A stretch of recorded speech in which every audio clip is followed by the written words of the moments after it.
What's cracking, everybody?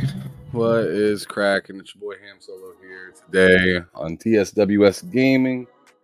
Here to chat about some of the news that's been dropping as of lately. I forgot to turn on some of my damn lights, so that's what I'm doing real quick. But Lo couldn't make it with us this evening for the fact that he's just not having the best internet connection and stuff like that today. So, and he's on a business trip, so he's just doing the best that he can, but he can't get it taken care of today. So I'm stepping in to do the damn thing for him or for us. But as for what we're going to be talking about today, it's a whole lot of random game stuff, man. That's been kind of going on here. As of late, Loke sent me a bunch of topics that he wanted to talk about. I'm sure he really wanted to dig into some of these, but we're only going to tap over them a little bit, see what they're all about. If they're really interesting, we'll talk about it for a little while.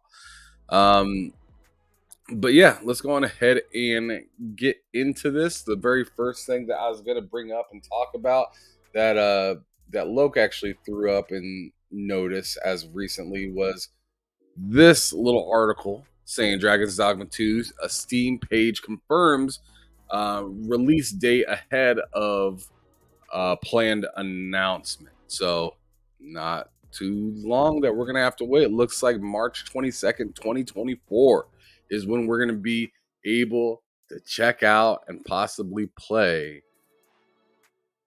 Dragon's Dogma. Okay?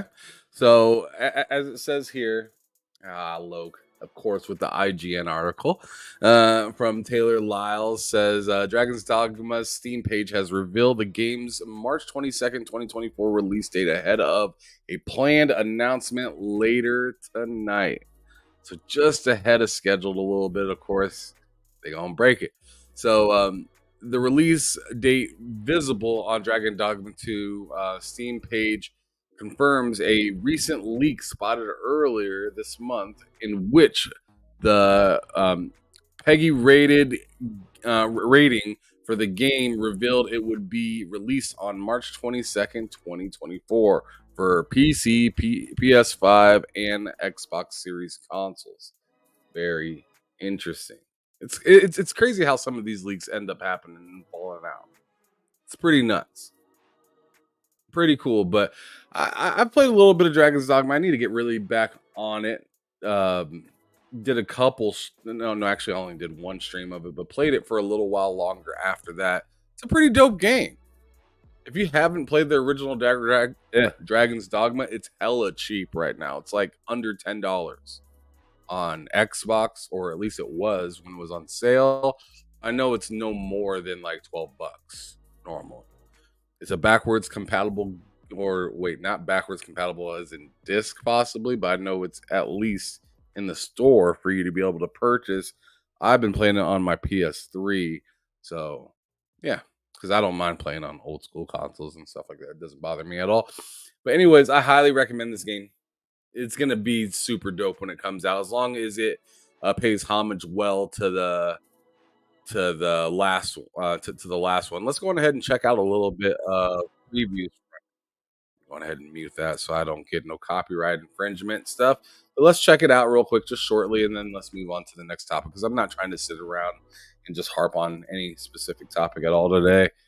I'm feeling a little under the weather, and I'm just trying to have a good evening. But let me throw up a better resolution so everybody can see. So this is supposed to be the new one. Let me full screen that sucker so you guys can really see this. It looks nice.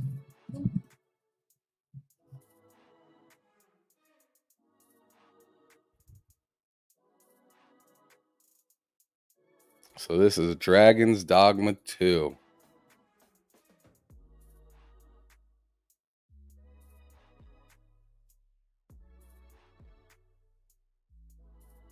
That's what I really like from the first one, is you can just climb up on them and just beat the living hell out of them.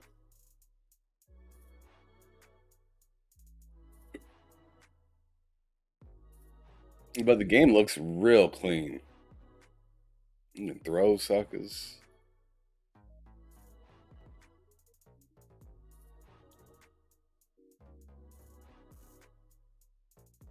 I don't know what y'all think, but that looks hot to me.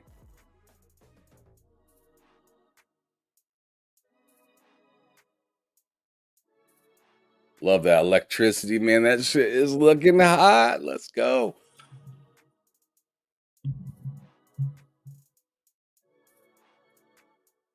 This looks like it's going to be a really fun game.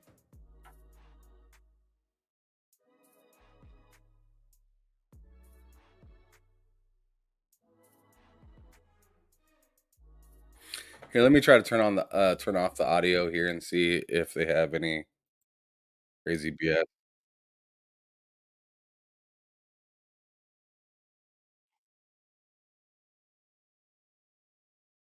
Let me know if you guys can't hear. Should be able to hear this.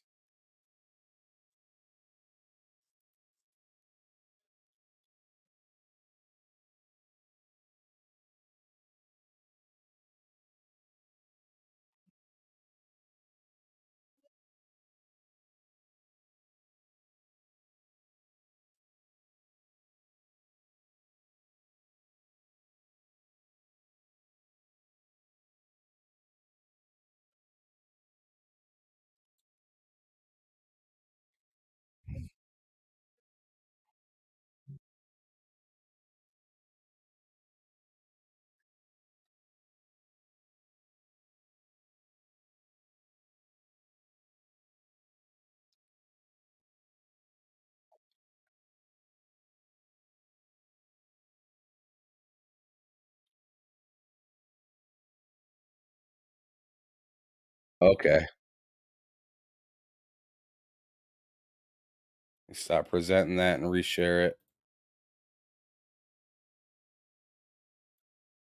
There, it should Is have to sound raise now. their shield and guard against enemy attacks. For thieves, they've got a quick dodge called Swift Step, and for archers, they're able to directly aim with a steady shot. New to combat is a hit stop effect that occurs when an enemy you're attacking is low on life, indicating that they're open to an execution by hitting them with a strong attack. It's a light touch, but it goes a long way What in up, making Lady combat Fox feel much Fire? more brutal and impactful. It's worth Vincent noting that, Vega like has the War original Gaming. Yeah, I game, saw there's your no message. melee lock-on That's mechanic fine, and man. no dodge roll, unless it's tied to your Too vocation. big. What's It's a cracking? bold Sandy choice, and I have Ball. a What's feeling up, that not everyone Hunty? will like it, but it does lend a very particular feel to Dragon's Wagwan. Dogma 2's combat. It's much less about split-second reflexes and fierce aggression, and much more about careful positioning, awareness of where your enemies are, relying on your pawns for support, and knowledge of how to exploit enemy weaknesses. I got to restart the demo several times in the hour or so that I got to play, and the thing that really impressed me was how different each successive run felt. One time, I walked down the same beaten path I traversed in a previous session and suddenly got attacked by a griffin. In another, I followed a quest down to a riverbank and got to fight against a handful of saurians that I never saw anywhere else. And in another, I was guided by my pawn to a cave full of surprisingly tough Oh, bandits guarding Dron a bunch of treasure TJ and valuable says, materials. "What up?" with the And $2 me and my super party got chat. Let's pause absolutely this real wrecked. quick. But this Where the hell encounter is my excited mouth? me because even All right, let me pause this real quick. Shout out to Dron TJ with the $2 super chat saying, "What up, Ham Solo? Where's my little pony at?" Oh my goodness. He had some issues with internet this today. He's not at home. He's traveling right now. Um so yeah, he told me just to go on ahead and knock out the show. So that's what I'm doing right now. Right now we're checking out Dragon's Dogma. If you guys are just joining, just seeing what that game's all about. Looks pretty hot. This guy had a first video preview, so thought I'd check it out and see what it's all about before we run into some of the other topics that we're going to be talking about this evening. Um, even though I was being guided by a pawn, the exploration still felt organic and made me well aware that the world of Dragon's Dogma 2 was one full of danger and riches in equal measure, which is the heart of great exploration in video games. All that said, though, there definitely was a sense of deja vu when playing through this demo. The skills that I used as both a fighter and a thief were almost identical to the early game skills from the first Dragon's Dogma. I didn't fight a single new enemy type, nor did I fight any of those other enemies in a way that was much different from how I'd fight them in the original game. If there's one comfort that I can have as a fan of Dragon's Dogma, it's that Dragon's Dogma 2 will offer up more of what I loved about that first game, and that many of those minor elements have been improved upon. But still, I couldn't help but wish that I walked away from my demo a little more excited about something new about the sequel. a lot of the same enemy types is what they're trying to say right For there. more on Dragon's Dogma 2, don't miss the reveal trailer and the gameplay showcase. And for everything else, keep it here Yeah, so that game looks pretty dope. Pretty excited for it. Can't wait to check that sucker out right there, see what it's all about. But anyways, let's go on ahead into the next topic that we have here today, which is more negative things about Starfield, which it is what it is. But I'll tell you what, I didn't really love the need to feel to reply that Bethesda did on this. So let's check out this article again by IGN. Thank you, Loke, for giving me this topic. But anyways, why is this frozen? Oh, this is on the wrong thing. Just a second.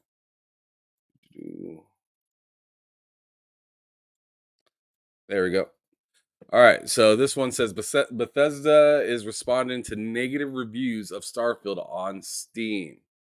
So it says Bethesda has taken the usual step for a AAA video game maker of responding to negative reviews of Starfield on Steam, as spotted by Project Zomboid developer Andy Hodgetts, I'm guessing, and flagged in a tweet. Representatives of the Microsoft-owned company have been. I love how they say representatives of the Microsoft-owned company instead of just saying representatives of Bethesda. That's cool. Have been replying to negative reviews on Valve's platform since October amid Starfield's mixed review score review rating of 69%. Many of the negative reviews echo common complaints with the sprawling space game, like this one posted on November 6th from a player with 56 hours in Starfield. Boring and overrated. There is a wide universe to explore, filled mostly with empty planets. I understand they have to do that to sell you on an idea that is a whole universe, but that doesn't make the game more fun. You can land on any planet and explore, copy and paste locations. You will see the exact same location from one end of the universe to the other and everywhere in between. A hodgepodge of mess slapped together mechanics, bloated skill tree, exploring, crafting, base building, an RPG, an FPS, a space opera. Starfield doesn't know what it wants to be, as wide as the ocean and as deep as a puddle. You can explore everywhere, but why would you want to? Mm. Their response back from somebody named Bethesda Kraken said, "Greetings. Thank you for taking your time to leave a review for Starfield. We're sorry that you do not like landing on different planets and finding, excuse me, you do not like landing on different planets and are finding many of them empty. Some of Starfield's planets are meant to be empty by design, but that's not boring. When the astronaut went to the moon, there was nothing there. They certainly weren't bored. They the intention of Starfield's exploration is to invoke a feeling of smallness in a player and make you feel overwhelmed. You can continue to explore and find worlds that do have resources you need or hidden outposts to look through. To provide feedback to development for Starfield, please feel free to submit your feedback using this form here. Never stop exploring." So, what I don't like about this whole article and everything that's kind of going down here is you start to notice some of the replies from like Bethesda Kraken or whoever the other person is kind of says the same stuff, or at least feels very like, I don't know, doesn't seem to really say a whole lot. So like the next person saying some stuff about the story being generic and yada yada yada gets boring. They kind of say the same thing, but then the team over at Bethesda says, "Greetings. Thank you for taking your time to leave a review for Starfield. You can fly, you can shoot, you can mine, you can loot." I don't know. It's just the way that some of these response backs don't really seem like they're necessary or they really help anything. It feels like they're kind of just talking to the air or more or less waiting to get broadcasted for having said something back, trying to defend. I don't know. It just feels like trying to play defense on this for the Bethesda folks isn't really necessary, and it's actually creating more controversy than necessary. So, I don't really think all of this stuff is really needed at all. But anyways, that's that post. I'm just kind of pushing through that one because I don't know. That one's stupid to me. Not really feeling it. But here's an exciting one. Avatar Frontiers of Pandora pre-order bonus is coming out, right? Check this sucker out right here.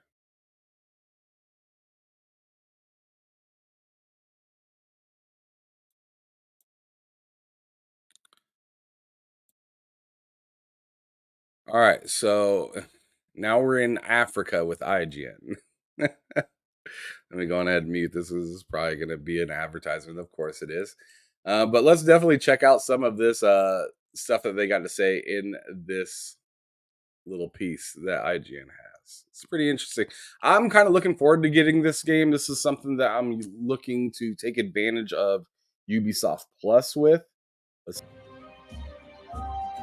Okay, so there's some music. I just don't even want to deal with it.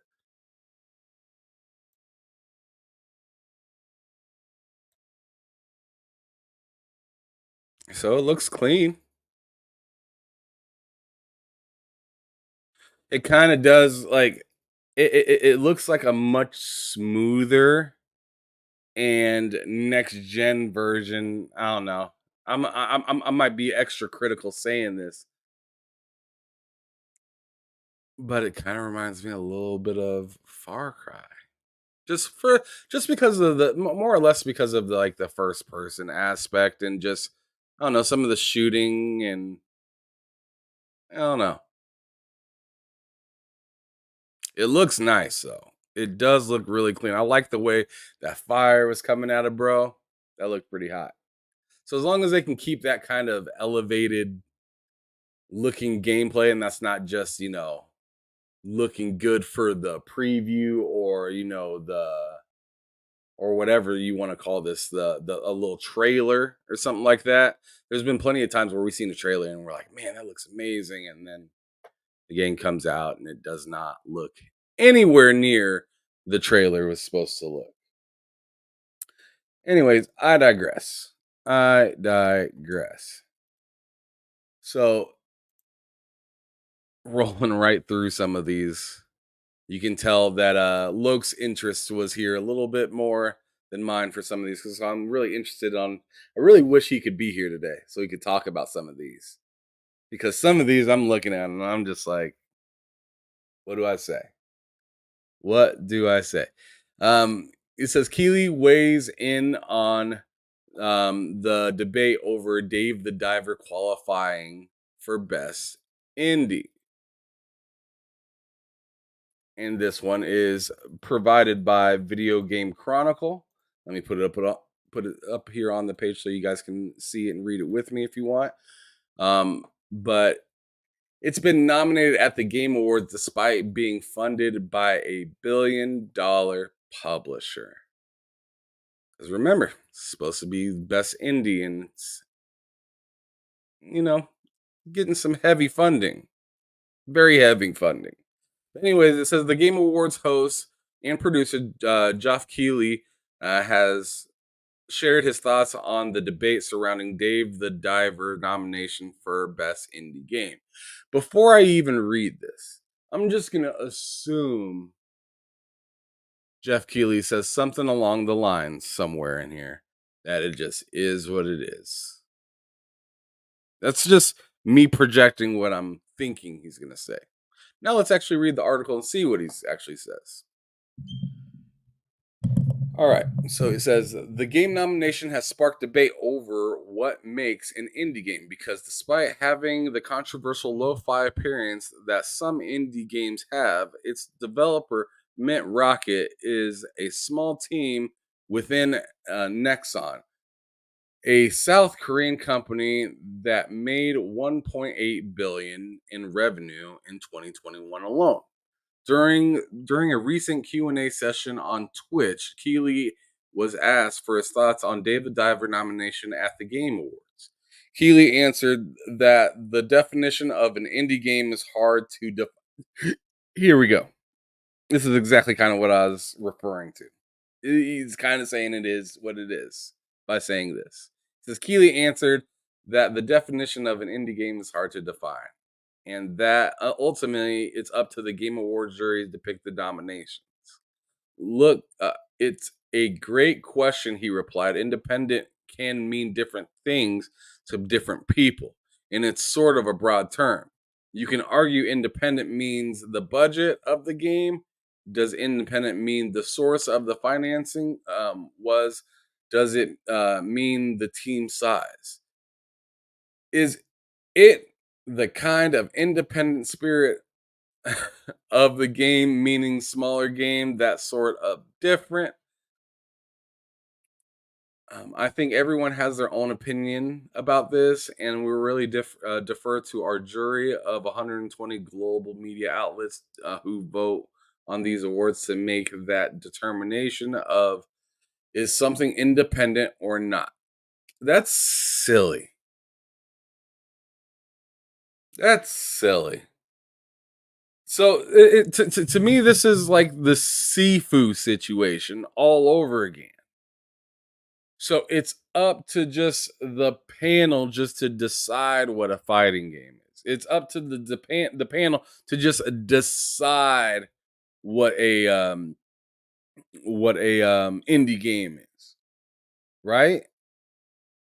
Next up is going to be like the panel decided that Phantom Blade Zero is a sports game. like what are we doing there? It sounds like you are letting them create their own rules instead of putting the rules in place for them to have to then follow. I feel like this is backwards, in my opinion. I feel like this is backwards. How are you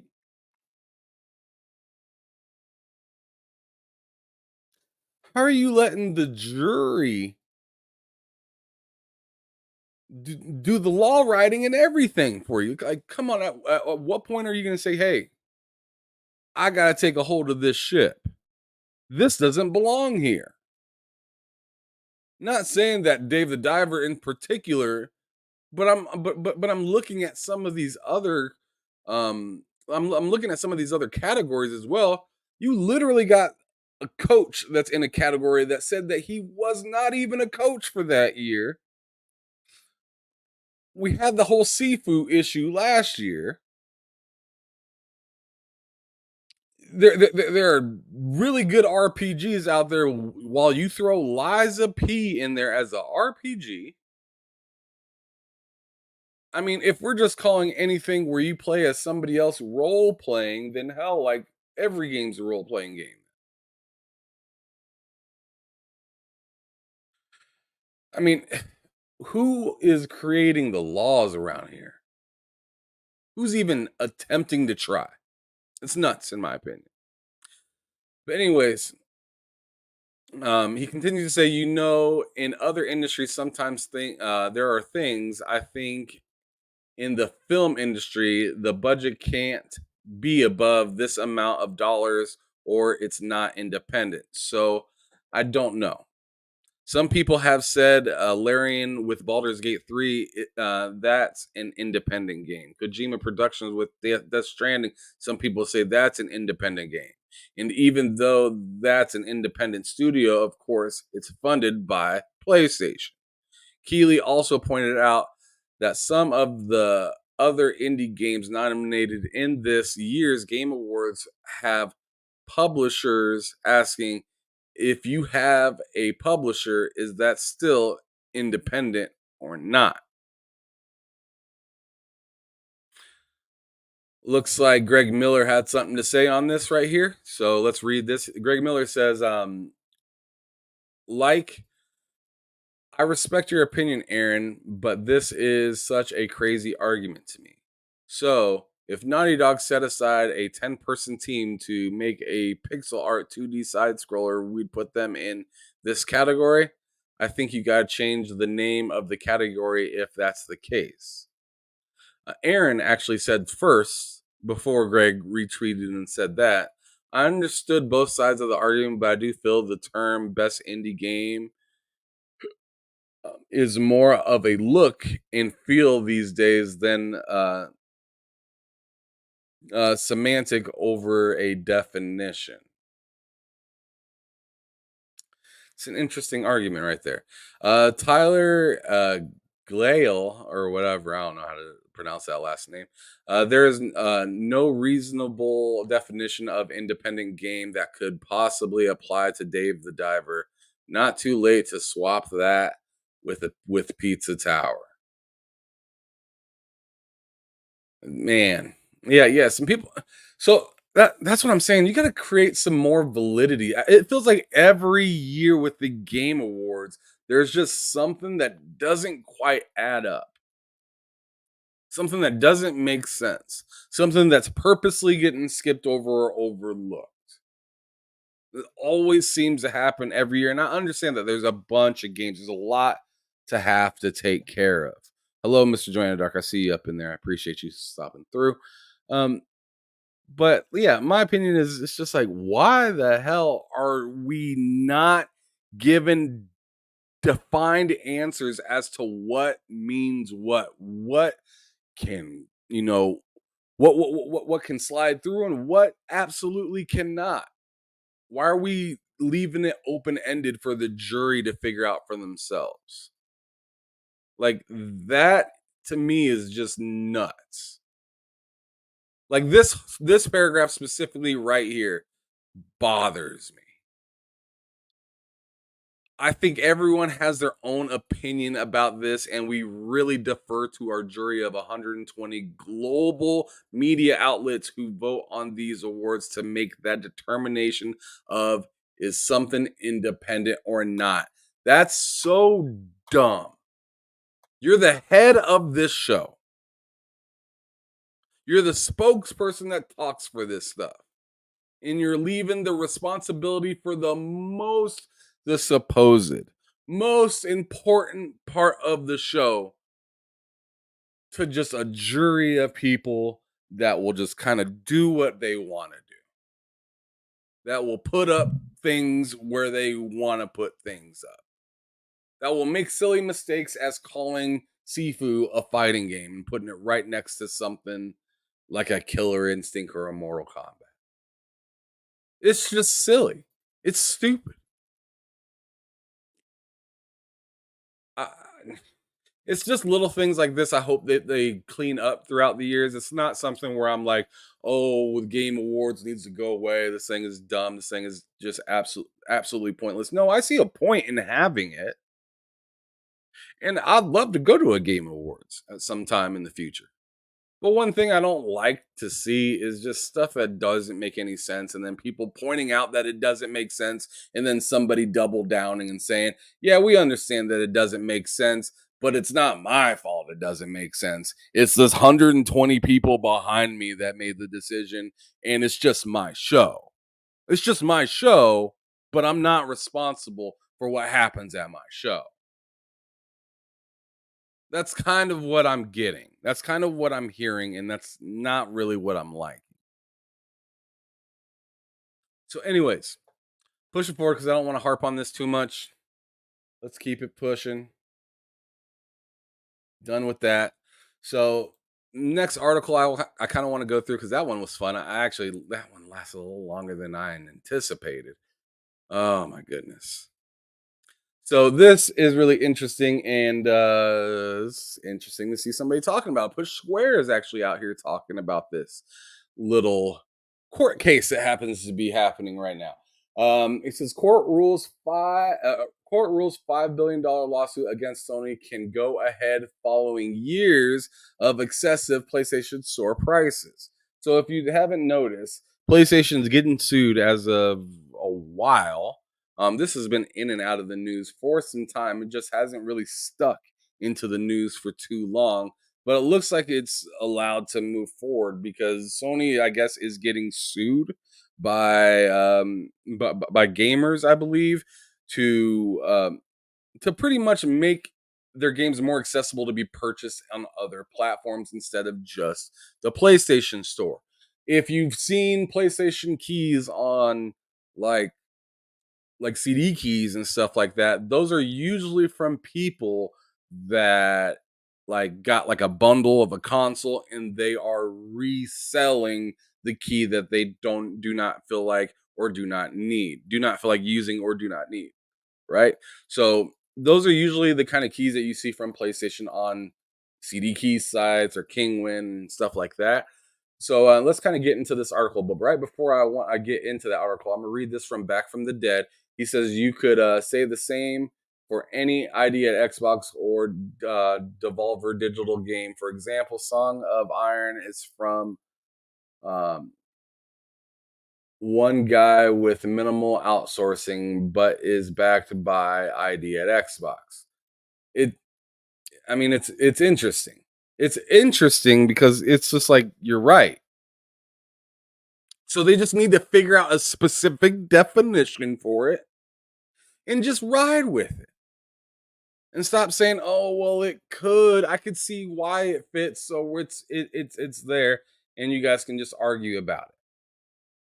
Like, no, you should just figure out a definition that makes sense and have it ready for next year.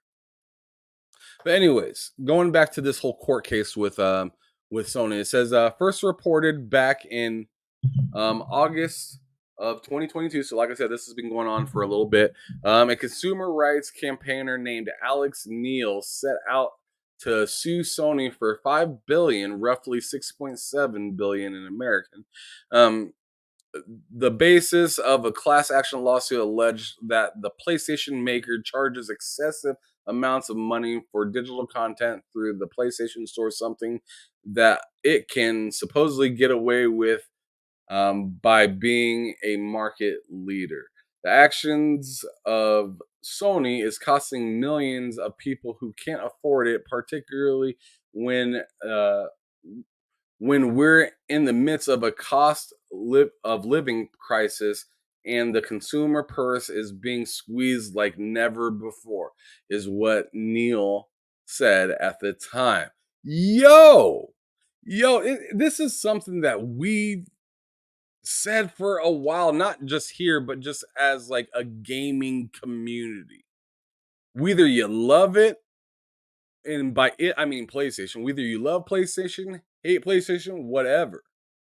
What we've been kind of scratching our heads about, and some of this stuff applies to Xbox and Nintendo and really third party publishers. A lot of it pertains to them as well. Remember 2K at the beginning of this generation? How about Madden? You know what I'm saying? Right, raising prices of video games, also raising prices of consoles. Look at the PC end, raising prices on GPUs and stuff like that. Like everything is inflating while we're making the same. So who really deserves what? I say we deserve a break. A goddamn break.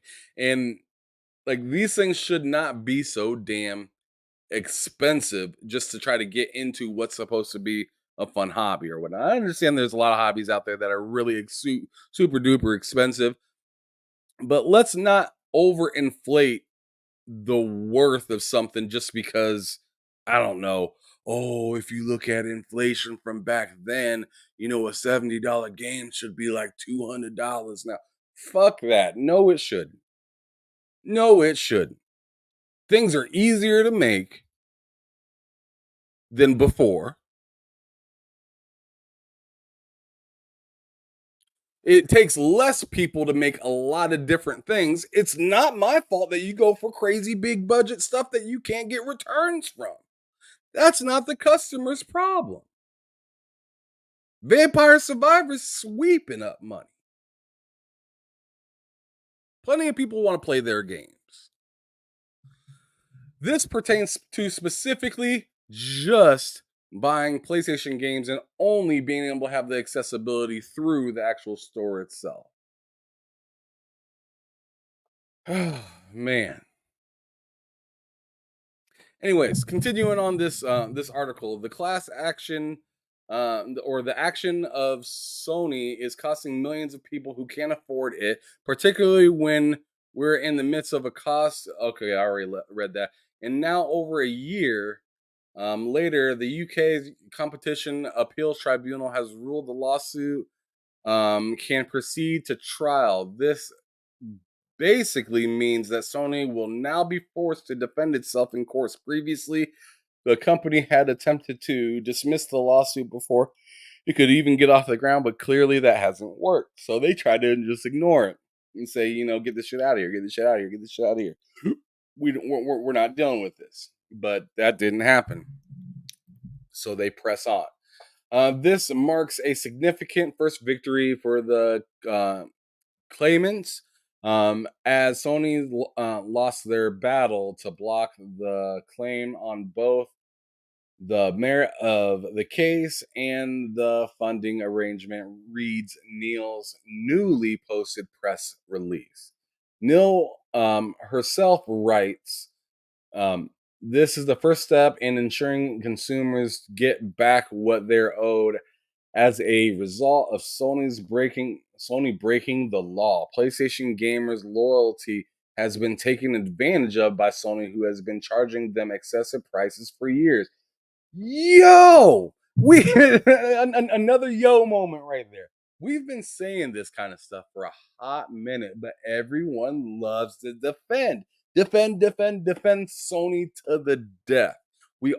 We've been saying for a minute, not just with the video games, but with just some of the stuff that they got. Like, why are you needing to charge for every single thing? It's just like a little weird when you see literally the competition on the other side giving some of that stuff off.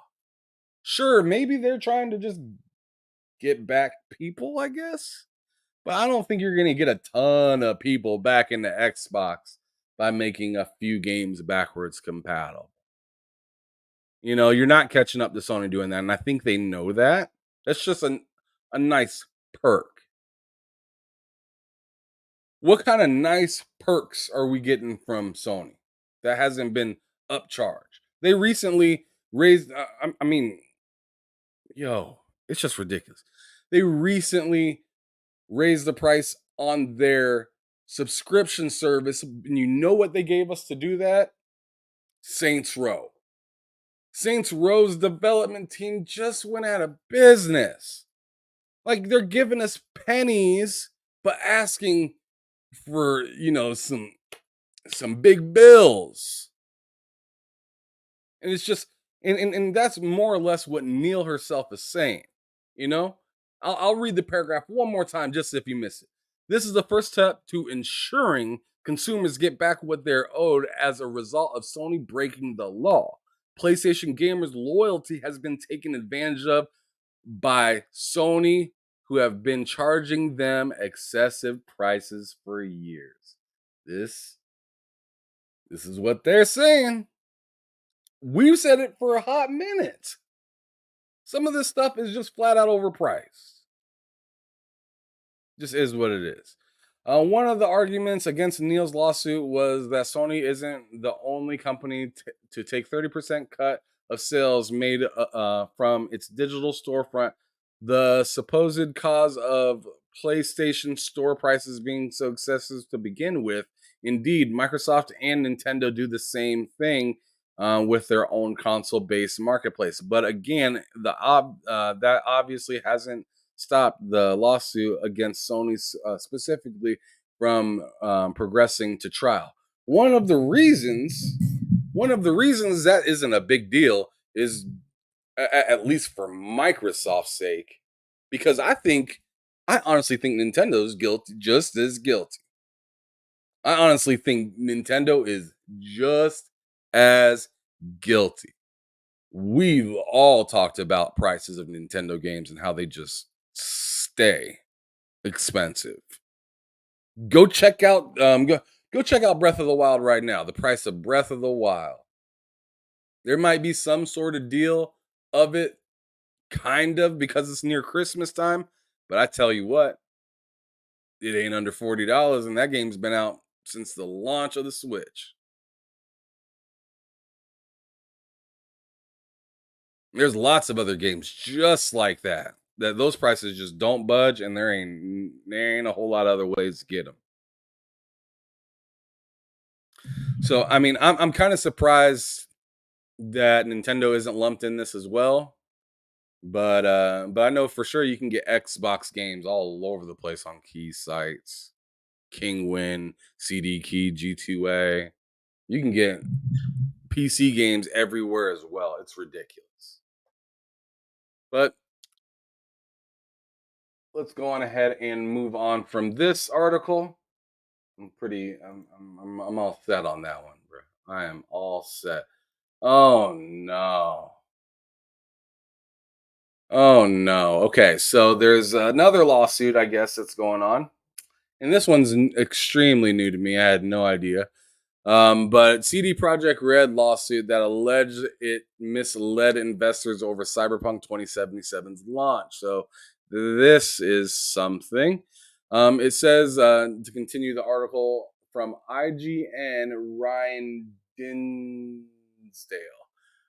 Says CD Projekt Red has finally settled the class action lawsuit that alleged it misled investors over the launch state of Cyberpunk 2077. Revealed a regulator's announcement, or excuse me, revealed in a regulatory announcement. CG Project confirms it had received the final approval of the class action settlement, which ends the legal. Jeez Louise, this shit is moving all over the place. Which ends the legal proceedings related to the lawsuit. The 1.85 million settlement agreed was revealed in December 2021, but the case has been ongoing for longer. Rosen Law Firm first filed the lawsuit on December 24th, 2020. Wow, not long after the game at all. As it sought to recover damages for CD Projekt investors under the federal securities law, setting the suit as CD Projekt has now done no means wrongdoing was admitted. Interesting stuff. But that game is hot. That game is hot now, but when it came out, it was a goddamn mess. And I think we all already know that. Let me go ahead and continue with this article. It says, while CD Projekt, or excuse me, not CD Projekt, while Cyberpunk 2077 has returned to form and regained the good graces of fans as of 2023, it launched on December 10th, 2020 in a sorry state. The PlayStation 4 and Xbox One version of the game, which of course arrived before the PlayStation 5 and the Xbox Series X and S launch, were full of performance issues and glitches, while the PC version earned a 9 out of 10 from IGN. Cyberpunk 2077 on consoles received just a 4 in our review. So the same as Call of Duty. Completely broken, right? Sony even removed it from the PlayStation Store altogether. That game's so bad it got a 4 and got removed off. I'm not gonna do that right now. Let's not do that. The lawsuit therefore alleged CD Projekt made false and or misleading statements and or failed to disclose that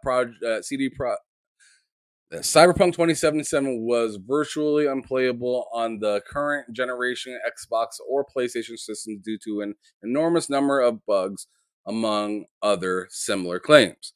Developer CD Projekt Red has spent close to 3 years turning Cyberpunk 2077 around with these releases with the release of Phantom Liberty expansion and game-changing update 2.0. The exclamation point at the end of its redemption story, an ultimate edition with every update and bit of DLC is launching in December 2023. So December 2023, Cyberpunk's going to be coming out with their own game with the DLC already included in it, which is kind of nice. But I think that's a way for them to try to get more money more quickly and get people on board to not have to really worry about anything right when they purchase the game. Continuing on with the article, Phantom Liberty has arrived September 26th with an update 2.0, laying its foundation a few days earlier. It completely revamped Cyberpunk 2077 with features such as a new perk system and improved AI, and also brought closure to an Elon Musk fan theory, a reference to the late racing legend Ken Block, and bizarre addition to the game's biggest mystery. In our 9 out of 10 review of the expansion, IGN said Cyberpunk 2077 Phantom Liberty completes an immersive turnaround for CD Projekt Red's future RPG kickstarted with the anime spin-off Cyberpunk Edge Runners and its latest 2.0 update. So there we go. They really veered off of this whole thing towards the end of of the article. But that's just something to kind of look out for. I don't think it's anything that really means anything for us plebs or us people that are just gaming and whatnot. This is just something to kind of look at and be like, be very, very careful when CD Projekt Red announces Cyberpunk 2 and the way it launches and, how it comes out to consoles. I think the next one's going to be a lot better than the way that they rolled this one out, especially seeing that they could possibly reuse some of the assets that they used prior and really be able to make the game a little bit quicker and have more confidence while making the game. Moving on to the next topic that we have here at hand. Let's see. God damn, look, you got a lot of shit. I don't know if I'm going through all of this, bro. This is a lot of stuff. Lord Almighty. But anyways, this I have to talk about, okay? Because I think this is funny.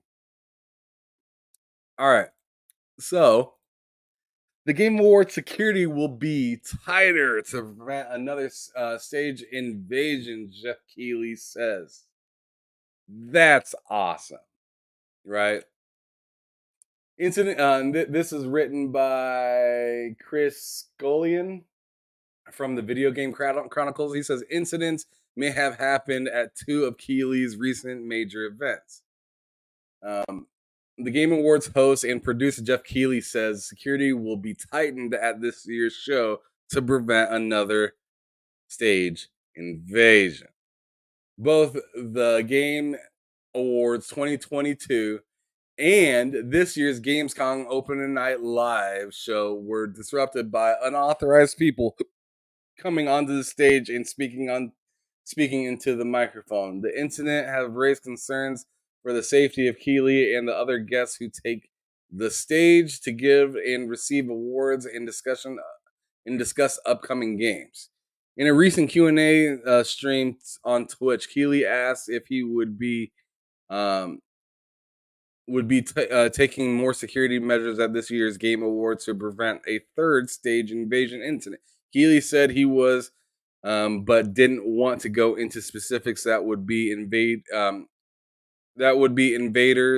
wouldn't know the security plans in advance. Yeah, we are, he replied. We don't want to talk about that stuff too publicly just because it's security.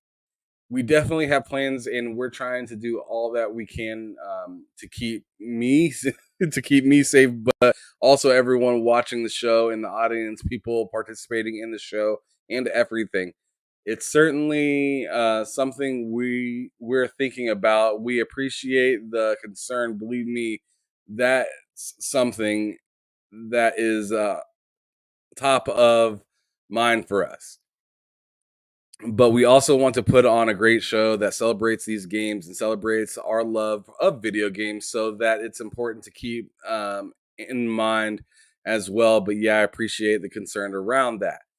At the Game Awards last year, Elden Ring director Hitaka Hitaka Mizaki Game of the Year acceptance speech was followed by a bizarre moment when a member of the audience joined the From Software team on stage before grabbing the mic and making a reference to his Orthodox rabbi Bill Clinton, which that shit was so funny. If you guys were there to see that, it was funny, but extremely just like wow, like what is happening right now.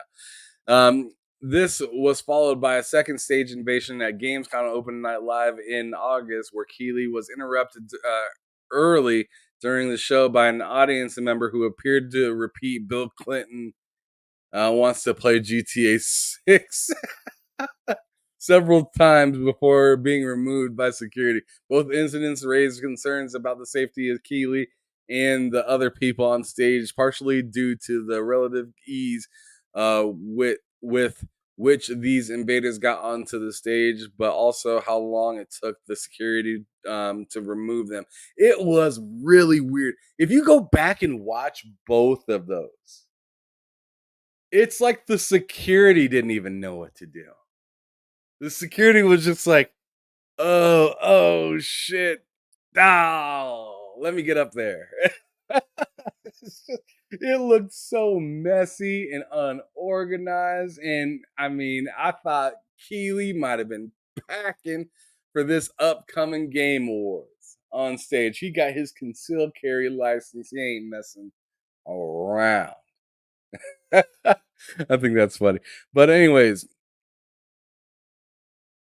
uh to continue, in an interview with VGC shortly after the events at Gamescom Open Night Live, Gamescom head Christian Barr explains that the safety of the participants and attendees is of great importance, and that security was prepared for the possibility of state invasion. In the end,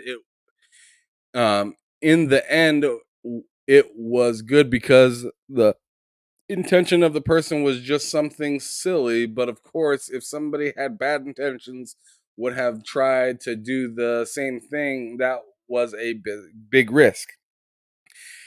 And I think it's something we have to take really seriously, and we have to think of ways we can improve our security. Bar told us so.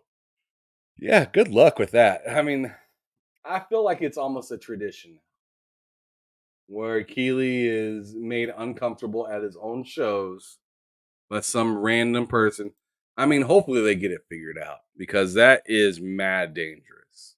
That is mad dangerous to just have random people get up when they feel the need and come up on stage. As funny as it seems, and what up, Tay Talks? I'm sorry, I didn't even see Big Mad Mo. I see all you guys watching Serious. It's Timmy. Sorry. I should have said what's up to y'all a little bit ago, but I'm over here reading all this content. Um, yeah, I mean, it's really dangerous to be able to have somebody that just at any point feels the need and can walk right up on stage with all these profound people and just do or say whatever. Um, so I mean, I really hope that they get this thing figured out. Maybe even if it has to scare the daylights out of the person that was trying to do something stupid, because this if this kind of stuff trends to continue to happen, in which we all call it and think it's funny now, we think it's funny until we don't get a show, then it's not funny. You know what I'm saying? So we can laugh and play and say, "Ah, Keely, you dumbass," and all this other stuff and whatnot, and say, "Oh, your security's bad," and clown on them all we want to. But who's getting the last laugh when they just say we're not doing a show anymore because it's too dangerous? So I'm definitely looking. I'm definitely looking to see them ramp up security, so it's not to a point where there's like a cage at some point, and we have to look at the award show through a cage or some dumb shit. You know what I'm saying? Like, society's crazy now. They be doing some crazy stuff out there. Oh, why so serious? Why you guys say that? He says, so Sony being sued by ponies. Mm, I wouldn't say being sued by ponies, being sued by honest PlayStation fans. By honest PlayStation fans. Because we know ponies just do whatever and call it good. Oh, it's a shit game. It's better than this Xbox game. That's what they do, right? Oh, it costs more because of the quality that's at a higher standard. There's always some sort of excuse. So I don't want to lump them together. Sony is being sued by PlayStation fans, actual PlayStation fans, not ponies. I just wanted to say that. And then Sapo, what's cracking? Good to see you. It says, I can't believe they want to keep calling themselves the Game Awards, liking themselves to the. Okay, yeah, liking themselves to the Oscars, yet make such huge mistakes. You're right, and I completely understand where you're coming from with this, Sapo. I completely understand because it's just like you want to be looked at as serious as the Oscars, but you don't have criteria for some of your most important topics for the awards themselves. So, like, things can just fly under the radar, not make any sense, and it's fine. Things can be in the wrong categories, and it's okay. To me, that's really weird. You want to have this world stage, but have, in my opinion, not enough solidified direction to where every category and the games within the categories make sense, are verified to be where they should be. So I 100% agree with what you were saying. Back from the Dead says that was hilarious watching it live, but only Microsoft should embarrass Keeley by upstaging his show with a huge announcement. That I mean, that'd be dope. I'd appreciate that. I really like it, especially since Xbox was real quiet at the show last year. All they actually had was that what was it called? All they had was the Game Pass commercial last year at the Game Awards, and I was a little disappointed. The developer direct definitely fixed that disappointment that I had, but I was still a little disappointed that they didn't show up. I'm just keeping it a buck. I know. Gregory says y'all quit being mad that they didn't show up at the Game Awards and stuff like that, and I'm just like, yo, I'm gonna be mad if I want it. I'm gonna be fucking mad if I want it. If they didn't show up at the Game Awards, I don't like. You know what else I don't like? I don't like it when PlayStation and stuff like that don't show up at like Gamescom, or they don't show up at the big events, the old like E3s and stuff like that. I don't like that either. It's okay to not like something. I mean, I'm not gonna sit here and bitch all day about it, but it's okay for me not to. Hey, I don't like that. Not a big deal. Anyways, moving on to the next one we go. Oh my goodness. So this is an interesting new patent that is to be shown off by EA. EA's new patent lets players apply their own voice to game characters. I'm telling you right now, I'm not interested in applying my voice to anybody but my main protagonist. I don't want to apply it to any side characters or nothing. I ain't trying to do the work of nah. No. I'm good. And even my own personal character that I'm playing with, half the time I won't even want the voice for them. I think I think it'd be just kind of weird hearing myself all the time. Hearing myself all the time in a video game would be kind of weird unless I'm getting paid for it. You know what I'm saying? I feel like they're just saying, "Hey, AI is gonna help us with making the game, and you're gonna help too by putting your voice in it." Nah, I'm good, and I can only imagine how terrible it's gonna be. Some of your lows, some of your highs, some of your mids, lots of mids, lots of mid. I don't know about this. Let's read a little bit through it just to see what the hell they're actually talking about with this. So it says EA has patented the ability to generate in-game voice using acting. Excuse me. EA has patented the ability to generate in-game voice acting using a player's own voice, as spotted by Very Ali Gaming. The patent, which named generating speech in the voice of a player of a video game, was filed in 2020, but was published last month. That's interesting. Oh, there's Loke. No, I'm just kidding. Anyways, the patent describes a process in which players input data that represents speech content, which is then passed through a synthesizer module, a voice uh, converter or converter, and a vocoder to generate new dialogue based on the sample. Like I said, this just sounds terrible. This sounds like a lot of work.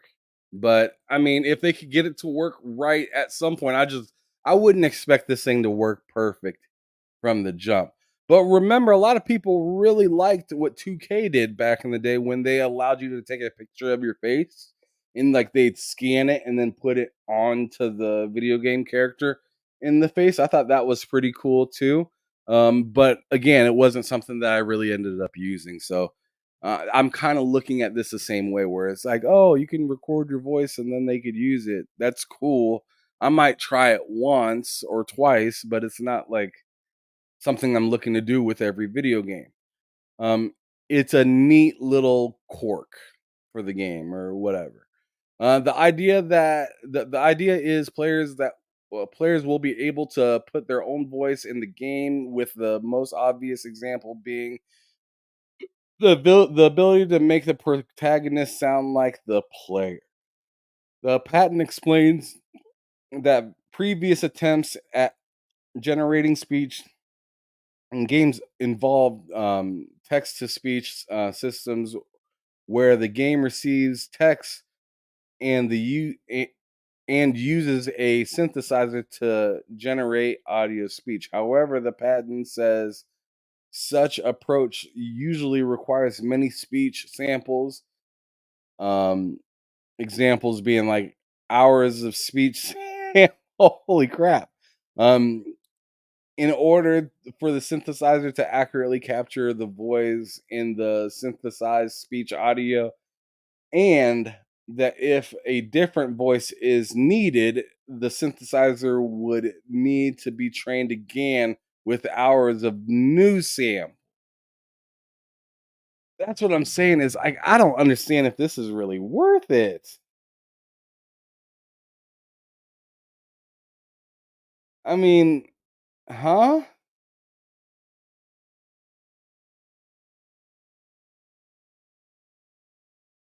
This sounds like a lot of work. I couldn't imagine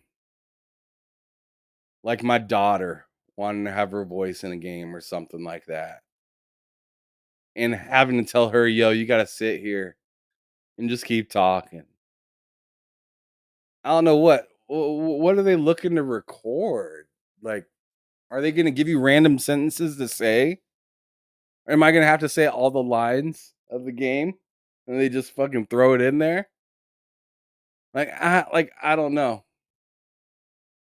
I don't know. It sounds like it's gonna be a mess though, but I'd love to see it. I'd love to see it. I definitely would give it a try, but it sounds like a goddamn mess. Shout out to shout out to Sappho says I kind of agree with it. We're already crying over. Oh, okay, that's something else. Um, why not use your actual voice? Huh? I mean that. I mean that's kind of what I was just saying with like saying the lines and stuff like that. Like you could just say the lines or whatnot, and then they just insert to spot of the game or whatever. But I guess that would ruin a lot of story on your part in the game. Um, Drawn TJ says, "Okay, use my voice. $10 a hour for how many hours are in the game? I mean, that'd be pretty hot." Anyways, so this is the way that they have it kind of drawn up: speech, content data, speech style features through a synthesizer, player identifier data, voice converter, um, and then through another like what player identifier data or something like that, then through the vocoder, and then out. That sounds like a lot of work. The process sounds similar to the numerous examples of AI voice generation software currently found online. These can um, receive voice recordings of a person talking, then use AI to turn these into a text to speech tool, which can say anything in the person's voice in a manner that sounds convincing enough to fool some people. As ever, the filing of the patent is no guarantee such technology will ever make it into the video game, but it could shed light on how future narrative based EA games may evolve characters' customization. Honestly, yeah, I mean, I like that they said that there at the end because it's just like we don't know how they're really going to use this. And sure, they may give us the opportunity, but I think this is something that they're going to be working the hell out of in house to see if they could save money. 'Cause I think that's really the whole point of trying to do some of this stuff is to, hey, have a bright, cool little flashy feature in your face, but really it's just saving them money. Really, it's saving them money, and it's also saving them worry of having a voice protagonist that doesn't work in the game. So I think that's pretty interesting. And then Back from the Dead with a Terminator reference. Welcome to Skynet. Fantastic. All right. Well, done with that article. Throw that in the back now of the truck and keep on pushing. Oh my goodness, what's this article?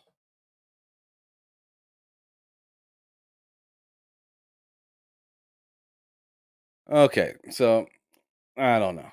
I don't know how I feel about this. I'm not sure if I really even care, depending on how this goes. But I guess Keeley explains why the TGAs are moving away from world premiere branding. Plus, the producer says to expect a similar number of reveals this year. This one's written by Andy Robinson from Video Game Chronicle, and it reads: The Game Awards host and producer Jeff Keighley has revealed that this year's show is moving away from its familiar world premiere branding. Speaking during a Twitch Q&A on Sunday, Keeley explained that for this year's show, the organizers all wanted, uh, excuse me, wanted all of its games reveals, whether they're game announcements or first looks, to be able to stand side by side in at the event. Asked by a viewer about the number of world premieres the public should expect from the Game Awards 2023, Keeley replied, I don't know if there will be the same amount. I haven't counted, honestly. I think around the same, but I don't know. Also, what is a world premiere? Actually, you'll see this year, we often put up those cards, world premiere, kind of. We are kind of moving away from that just because of everything. Kind of is it a first look? What the fuck? Is it an announcement, etc.? So we're just treating all as great games content. The host and producer said viewers should expect a similar runtime amount of content to previous years. I don't want to quote a number because then it's going to reverberate on the internet, but it's probably similar to the past year in terms, dude, how many times are they gonna repeat themselves in this content? Um, Geez Louise, I feel like I'm reading the same sentence over and over and over. Anyways, there are 31 awards up for grabs in total at this year's Game Awards, with the winners to be set to be determined by a blended vote between the voting jury, um, comprised of global media publications 90%, which includes VGC, and public fan voting 10%. In the same Twitch QA on Sunday, Jeff Keighley revealed he's been considering other awards to add to the show, including Best Remake. Yo, there you go. That's an interesting one, especially seeing that remakes are really, really strongly being popular and being done quite a bit all the time. So, like, in my opinion, that would kind of bode better and help new games appear on the game of the year list instead of remakes being on there, which remakes are usually done when the game was already great, right? Then they remake it to continue its greatness. So, in my opinion, seeing a remake on, like, seeing Red Dead, or not Red Dead, Resident Evil 4 on there again, it's just not exciting. If Red Dead Redemption 2 showed up next year, that would not be exciting again. If Last of Us Part 2 shows up next year, it will not be exciting. It'll just be controversial. And maybe that's what they're looking for, is controversy to add clicks and stuff like that. But from what it sounds like, including something like best remakes, sounds phenomenal. And then they're putting on, they also say best supporting actor. So that's interesting. I mean, I don't have any problem with adding those two at all. He also claims security will be okay. Yeah, we already talked about the tighter security there and whatnot. That's hilarious. That is funny. All right. So, anyways, let's see what Loke has here now. That one's not even loading up. That's cool. That's cool. How about this one? Oh Lord, this is fun. Uh, brought to us by IGN Africa. Thank you, Loke. Physical games have now fallen below subscription and virtual currency on Christmas lists. I mean, okay. Only 22% of US children wanted physical games. Where do they get these statistics? I don't know. I don't know. This article made by Ryan Dinsdale, just as video games overcame toys at the top of Christmas list, physical video games have now fallen away to virtual currency and gaming subscriptions like PS Plus, Xbox Game Pass, Nintendo Switch Online, as reported by GI Biz. The Entertainment Software Association (ESA) found that 72% of U.S. children age 10 to 17 wanted video games related products for Christmas, but of them, only a small fraction actually wanted physical games. Subscriptions sat at the top of the. Oh, do we see what's happening right here? I'm reading all this and now just realizing that, what happened to the Game Pass not being sustainable argument. Remember that? What happened to subscription services not needing to be in video games? Seems like that narrative is dead, son. Thank you, Loke, for this article because this is tragic. This is definitely tragic. This is definitely something to talk about for sure. Santa is going to your stocking and dropping in some Game Pass, dropping in some PlayStation Plus, dropping in some subscription services for that ass. Right? Isn't that funny? Do any of you guys in the chat find that interesting? That not that long ago, all these news sites and stuff was saying, "Oh man, I don't know about these subscription services and gaming, and they could be ruining gaming, and what about the devs and support the devs and all this stuff happening." But you look at Christmas 2023. It says right here in this paragraph, right here, subscriptions set at the top spot on letters to Santa, with 39% of children wanting them. Yo, that's interesting. Consoles followed at 38%, accessories 32%, and in-game currency at 29%.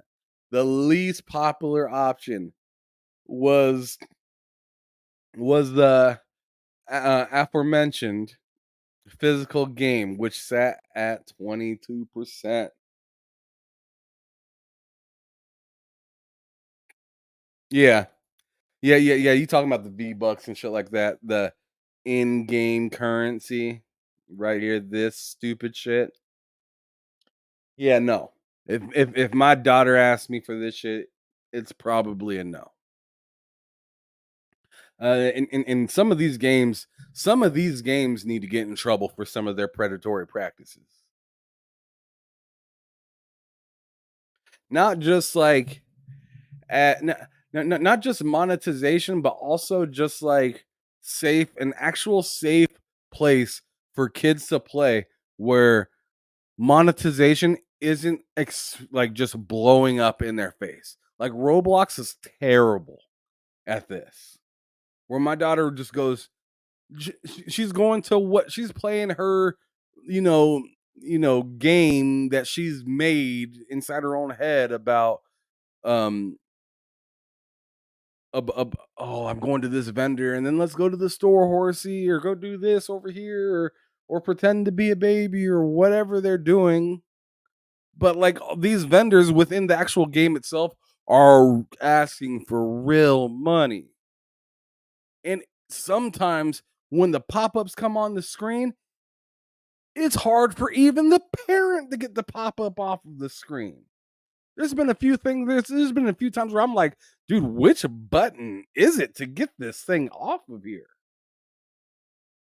They're 100% taking advantage of making it harder, and making it harder for me to get away from your screen doesn't make me more inclined to just want to say screw it and buy it. It makes me want to just delete your game and never allow my child to play it again. That's where we're at right now with Roblox. I deleted it. I told her she could not play that game ever again. She was frustrated. She cried about it, but I don't care. She was coming up to me what seemed like every at least like 20 minutes to an hour saying, "Dad, the screen, I don't know what to do. I don't want to buy it. I don't want to buy it again, is what she said, because she's accidentally bought it before. So nah, nah. I'm gonna be, I'm gonna be the I'm gonna be the asshole dad and just say no, you can't play this anymore, and delete it. It's up to y'all as developers and y'all team and whatnot to make it safe and comfortable for my kid to play. And also, if my kid needs help from dad, I shouldn't be confused looking at how to get this pop up or ad off of the screen. It's ridiculous. Um, let me see what we talking about over here in the chat. Richie says it's way easier for kids. Uh, for kids than before. When I was a kid, I was asking for more games. Now kids only want to play or only want the free to play section. Yeah, it's weird. And then they'll ask for things to purchase within those free to play things. You're absolutely right. Um, and one of the reasons is they just don't even want to bother to ask their parents for more games, especially if all their friends are also able to hop on this free game. It's just more easier. Um, Vincent Vega says, I don't have kids, but would rather give my kid a GTA up to 5 than online free to pay. Free to play. Absolutely. I actually agree with that. It sounds crazy. It sounds crazy, but if you actually raise your kid, they won't be a maniac. I mean, if you actually raise your kid, they won't be a maniac. It's simple like that. It really is that simple. Um, Sour Blow says streaming Dragon's Dogma 2 live question mark. Um, I sure wouldn't mind. I really need to beat the first one though. For me to be happy to stream it, I would have to stream the I'd have to finish the first one, whether I finish it on stream or not. Richie says I downloaded VOD for mobile for the first time in 3 years. I was lost in the home screen for 15 minutes before finding how to start a match. I downloaded COD mobile. Okay. Uh, yeah. Some of these. Let's not even talk about the COD UI, the user interface for Call of Duty. The newest one and in the last few have just been ridiculous. It's just I'm happy to hear that they're hiring for somebody to help out with that because it's just like vomit. It's just like vomit on the screen of just random shit, just everywhere. Things leveling up that I've never seen or don't even care to figure out what it goes to or what it means. It's stupid. Berg Brizzle, what's cracking? Thanks for stopping through. Says sup, Ham. Good to see you. Good to see you. Let me go on ahead. Let me go ahead with this article because this is crazy. Subscription services is on top of Santa's list this year. Instead of everybody trying to buy all these different games, I knew it had happened, especially with y'all raising prices to $70 for video games. People are going to start saying, do I want to play a ton of different games for what, like 150 to $200 a year, depending on your subscription service, or do I want to pay, or do I want to buy 4 games and spend what? What's that? $280 for 4 next gen games before tax? $280? Which one do I really want to do? I feel like Xbox. I feel like Sony and maybe Nintendo in the future with their subscription service. I feel like it'll get better as time goes on. But for sure with Xbox and hopefully more or less for Sony, that they're going to have so many goddamn good games in their subscription service that people just latch on to that. And if you really love a game, if you really enjoy it, like for me, I see a great game on sale or a game that I just can't wait to have, and I don't care if it's in Game Pass or not. I'll buy it. I mean, that's why I spent $300 for this sucker for Starfield, right? Starfield, I know damn well that that's like a $70 game. I spent way over that just because I was really ready to play that game and I'm a fan of that game. I waited for Forspoken to be at a price that I wanted it to be. If that was probably in PlayStation Plus Premium, I probably wouldn't have bought it though. I would have just probably played it there. So that's one of those games that could have been in PlayStation Plus that I would have probably just, not even purchased or whatnot. But I'm telling you, there are games that for sure will make you want to buy them.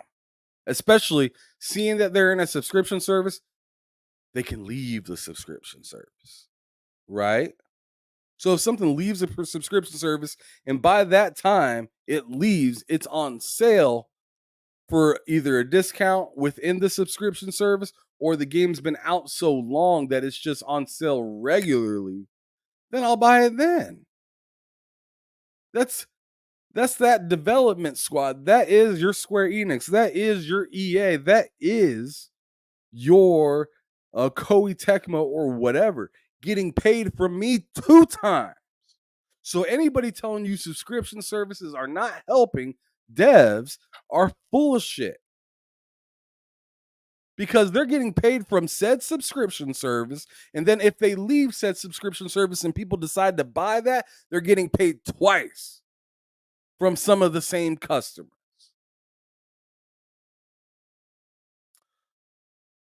Anyways, continuing on with this article. Video game related products were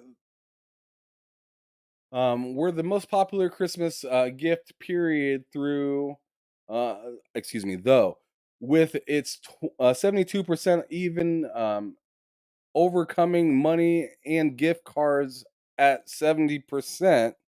Clothes and accessories came in at 66%, electronics and tech at 62%, physical toys and games at 38%, tickets and experiences at 32%, art and crafts at 28%, and books at 26%. The ESA offered some other insight in its report, which surveyed more than 500 children and more than 500 adults. For a latter category, it found that 1 in 3 plan to buy video games for themselves or others, and 57% of parents considered buying video games and products for their children.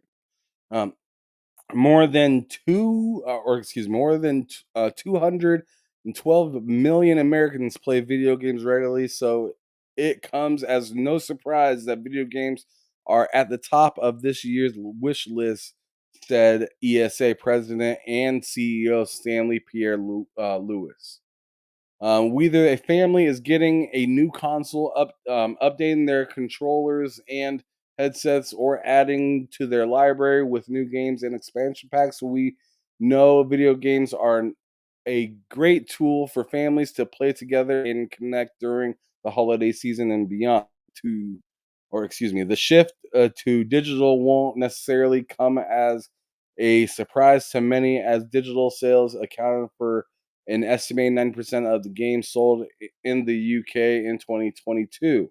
Similar trends are occurring around the world as the convenience of digital downloads are and preloading are overcoming physical discs.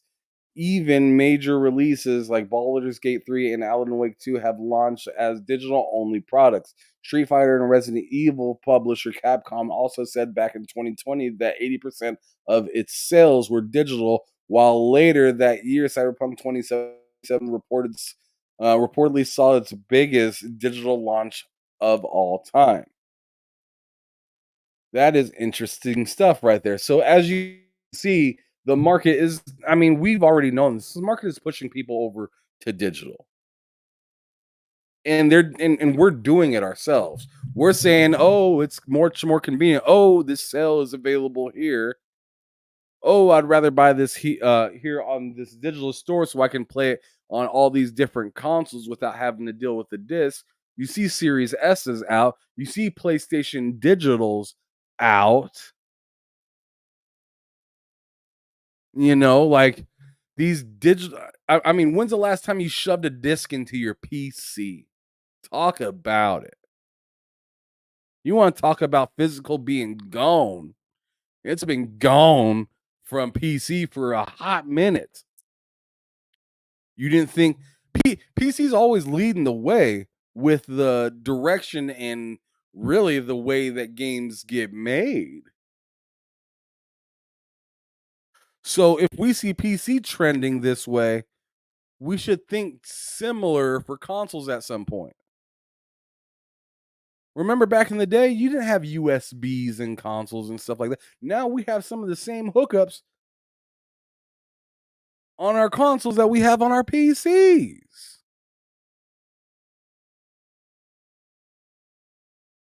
So I'm 100% not surprised that more and more people are hopping on digital. It's easier, it's less messy. It's more accessible from all sorts of different devices. The only thing there's literally only one thing that's great about physical. It's physical. That's literally the only thing that's great about physical is that it's physical. That's it. It's physical, and you got a little bit of art on a 2-cent piece of paper inside a 2-cent box. But now, what are we hearing about physical? Even half of the physical games don't even have all the whole game on it. So physical is getting even worse as the time progresses. Lord Almighty. Kind of is what it is. But anyways, I ran out of time. Loke had a lot of other stuff to talk about. He had like 1, 2, 3, 4, 6 different other topics to talk about. But I'm gonna tell y'all right now, I ain't got time for that. I gotta go pick up my daughter from school, see how she's been doing. I'm feeling a little under the weather, throat's hurting, feeling kind of raspy. Um, had kind of a migraine when I woke up this morning. It was pretty foul. I know when Loke see me hop up into our stream yard, he I could tell he was looking at me like, man, this dude don't look like he in a very good mood because I was not. I was not ready for today's show. And then Loke wasn't able to make it, and I ended up doing the show by myself. I don't hold Loke to any of that though. He's doing what he has to do for his family. He's working hard, I can't knock him for that. He tried to make the show happen even though he's not even at his own home. So, I mean, I respect that. It is what it is. Hopefully next time we'll see him. Hopefully this Friday he's back in town at his crib so we can do bullsitting together. But until then, folks, I'm out of here. I'm not sure if I'll be doing a show for any reason tomorrow. I usually am only on Matt's show, but on Wednesdays for the two-player podcast, but Matt is in the process of moving this week. So he won't even be doing that show tomorrow. So I'm kind of like, do I have a free day to do nothing tomorrow? Or do I want to put on a show for some sort of reason? Maybe finish out the rest of these topics? Probably not. Probably not. Not unless something big or interesting happens. Oh, I got an idea actually. I might be able to do something. But I'm just going to leave it at that. You guys make sure you guys have a great rest of your day. Be safe out there. Do your damn thing. Take care of yourself and your family and your loved ones. I'm going to go on ahead and get prepared either for tomorrow's thing that I may do, or I might just relax and kick back and take a break and just sit around and play some games. But regardless, y'all have a great rest of the day. Thank you so much. Make sure you hit that like button if you haven't hit the like button yet. Hit subscribe if you're new to the channel, because we're still trying to grow. Yes, we hit that 1,000 like we wanted to before the end of the year, and it's fantastic, but that does not mean our job is over. We're still trying to grow, so definitely help us do that, and we will talk to y'all soon. Stay up, y'all. Have a great rest of the day. Peace out.